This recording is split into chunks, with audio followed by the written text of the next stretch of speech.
한국 고전 베스트 30 장기전. 지금 당장 붙들려 가서 죽는다 해도 만나보지 않고는 돌아가지 못하겠다. 어서가 데려오도록 해라. 들머루는 안색이 변해 속으로 부르짖었다. 큰일 났구나. 이럴 줄 알았으면 애당초 이쪽으로 오지 말 것을 그랬구나. 잘못하다가는 우리 도련님 목숨만 잃게 될 것이다. 들머루는 어쩔 줄을 모르다가 필사적으로 말렸다. 안 됩니다. 제발 소인의 말씀도 좀 들어보도록 하십시오.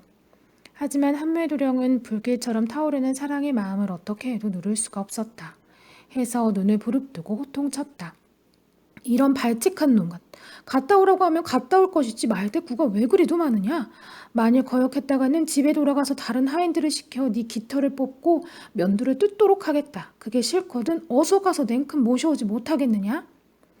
그러나 들머루는 집에 가서 곤장을 맞을지언정 대궐 군사들이 지키고 있는 곳으로 들어갈 마음은 없었다. 소희는 죽으면 죽었지 못 가겠습니다. 다리가 돌돌 떨리고 날개가 빳빳하게 굳어져서 목을 도무지 움직일 수가 없구만요. 들머루가 죽을 듯이 엄살을 부리자 한매도령은 참다 못해 버럭 고함을 질렀다. 에이 못난 녀석 같으니라고 싫거든 그만둬라. 내가 몸소 가볼 테니까. 한매도령은 나뭇가지를 박차고 하늘 높이 몸을 솟구쳤다. 이를 본 들머루도 엉겹결에 뒤쫓아 푸르륵 하고 날개를 쳤다. 두 마리의 장기는 허공을 가로질러 위세당당하게 까투리들이 놀고 있는 잔디밭 위에 풀썩 내려앉았다. 에그머니? 까투리들은 기겁을 하여 달아나려고 했으나 이미 때는 늦었다.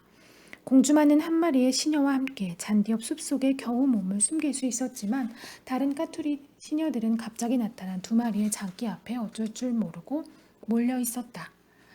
그러나 행여 공주에게 해나 끼치지 않을까 해서 눈을 팽팽하게 치뜨고 있었다. 한매도령은 의젓하게 인사를 차렸다. 무례하게 군 것을 용서하십시오. 저는 저쪽 복맥골에 살고 있는 한매라는 자입니다. 저기 숨어 계시는 저분 아가씨를 만나 뵈러 염치불구하고 왔습니다. 깍듯이 예의를 차리는 한매도령의 태도에 겁에 질렸던 까투리들은 얼마간 마음이 놓였다. 그 중에서 가장 영특하고 용기 있는 시녀 하나가 앞으로 나서서 매섭게 꾸짖었다. 잘못은 이미 저질러 놓고 무슨 용서를 구한단 말이죠? 우리는 이 나라를 다스리는 대왕님의 무남동녀 이신공주님을 모시고 나온 궁녀들이에요. 그러니 이곳은 장기가 얼씬할 수 없으니 조금도 지체하지 말고 이 자리를 뜨면 무사하겠지만 잠시라도 어물쩍 거렸다가는 신변이 위태롭게 될 것이오. 한매도령이 어찌 순순히 물러가겠는가. 다시 한번 고개를 숙여 인사하고 점잖게 입을 열었다. 나는 그대들이 공주님을 모시는 시녀라는 것도 알고 있소. 또 이곳에 함부로 들어올 수 없다는 것도 잘 알고 있습니다. 하지만 목숨을 걸고 온 것이니 만나지 않고는 가지 못하겠습니다. 시녀 까투리가 버럭 호통을 쳤다. 이렇게 무엄하고 경우를 모르는 장기가 있나? 설사 목숨을 아끼지 않는다고 해도 미천한 몸으로 어떻게 귀하신 공주님을 만나보겠다는 것이오? 할 말이 있거든 시녀장인 내게 말하도록 해요. 한매도령이 듣고 고개를 흔들었다. 당신이 비록 공주님의 신복이라 할지라도 내가 할 말을 대신 전해달라고 할 수는 없습니다. 내가 직접 아를 테니 부디 소원을 들어주십시오. 시녀장은 어이가 없는지 한동안 입을 딱 벌리고 있다가 다시 꾸짖었다. 바위보다도 더 답답하고 군뱅이보다도 더 미련한 장기가 있을 줄이야. 다시 한번 그런 무엄한 소리를 하면 바로 저 아래 있는 경비대장에게 알리겠소. 공연히 개죽음을 당하지 말고 어서 자리를 뜨오. 그래도 한매도령은 막무가내였다.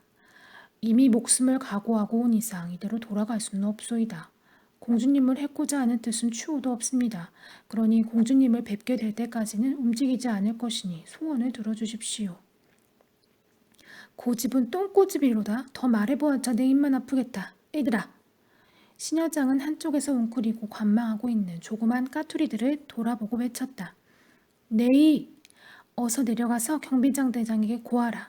공주님이 나들이 나오신 이곳 잔디밭에 난데없는 장기 두 녀석이 와서 행패를 부리고 있다고. 주둥이가 세고 발톱이 날카로운 경비병을 당장 올려보내라고 일러라. 네이! 명을 받자 시녀 까투리가 후루룩 깃을 치고 나무 위로 치솟아 올라갔다. 바로 이때 얘들아 어찌 그리 소란하냐? 숲속에 몸을 숨기고 있던 공주가 더 이상 보고만 있을 수 없어 마침내 몸을 나타냈다. 주둥이가 유난히 곱고 날개에 윤기가 기름을 칠한 것처럼 자르르한 것이 과연 귀연 몸답게 품위가 있고 고귀해 보였다. 그러자 신여장이 땅에 이마를 조아리며 아뢰었다.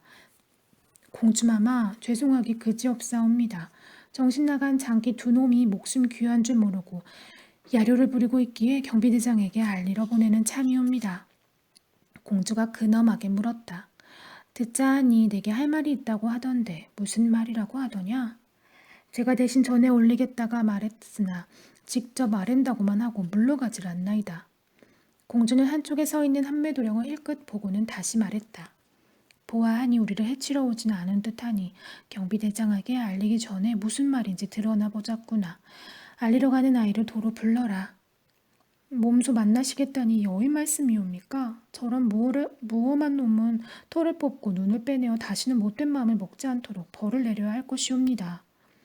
신여장은 아뢰고 나서 한매도령을 흘겨보았다. 공주가 듣고 안색이 변하며 꾸짖었다. 나라의 법이 그러할지라도 용기 있는 자에게는 양보가 있어야 한다. 목숨을 각오로 하고 이런 데를 찾아오는 용기가 아무에게나 있을 수 없는 일이다. 내가 몸소 만날 테니까 너희들은 물러가라. 공주의 언명인데 어찌 거역하겠는가. 신여장은 저만큼 날아 내려가는 시녀를 도로 불렀다. 얘야, 공주님의 명이시니 돌아오너라. 하고는 한매도령 앞으로 걸어와 퉁명스럽게 일렀다. 이번 한 번만 공주님이 그들을 만나시겠다고 하오. 귀하신 몸이시니 말을 삼가서 하고 즉시 물러나도록 하오. 한매도령은 의젓하게 고개를 끄덕이었다. 만나 뵙게 해주는 것만도 황공한데 다른 말씀을 듣게 할 리가 있겠습니까? 염려 마십시오. 하고는 공주 앞으로 성큼성큼 다가가 공손히 절했다. 공주가 담내하고 부드럽게 물었다. 궁녀들만 도는 곳에 어인일로 공자는 찾아오셨소? 공주께서 죽음 대신 만나 뵙게 해주시는 애 백골난망이옵니다.